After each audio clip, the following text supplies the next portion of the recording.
শান্তি। জীৱনত অহা সকলো মানুহ, সকলো ব্যক্তিক, যিকোনো ধৰণৰ ব্যক্তিক আমি গ্ৰহণ কৰা এটা সৰু সুন্দৰ টিপছ আছে। সেইটো কি জানেনে? আপোনাৰ সন্মুখলৈ অহা প্ৰতিজন ব্যক্তিক যদি আপুনি এটা ছিটুৱেশ্যন বুলি ধৰি লয়, এটা পৰিস্থিতি বুলি ধৰি লওক, ধৰক উদাহৰণস্বৰূপে এতিয়াই ৰ'দ দিলে, এতিয়াই বৰষুণ দিলে, এয়া পৰিস্থিতি নহয় জানো?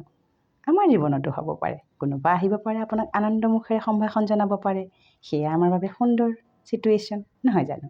কোনোবা যেন আহিব পাৰে, আমাক খুব বেয়াকৈও ক'ব পাৰে, খং কৰিব পাৰে, ঈৰ্ষা কৰিবও পাৰে। গতিকে প্ৰতিজন ব্যক্তিক যদি আমি এটা ছিটুৱেশ্যন বুলি ধৰি লওঁ, তেতিয়া কি হ'ব জানেনে? আমাৰ জীৱনৰ পৰা আমি ইমান শক্তিশালী হ'ম যে প্ৰতিটো ছিটুৱেশ্যনক আমি হেণ্ডেল কৰাৰ শক্তি পাম। তাৰ বাবে শুই উঠিয়ে আমি আমাৰ আত্মাক ভোজন দিব লাগিব। আমি আমাক চলাই থকা সেই আত্মাৰ বেটাৰীক চাৰ্জ কৰিব লাগিব।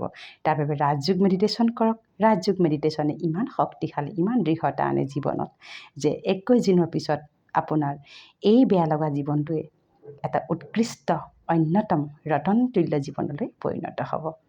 শান্তি।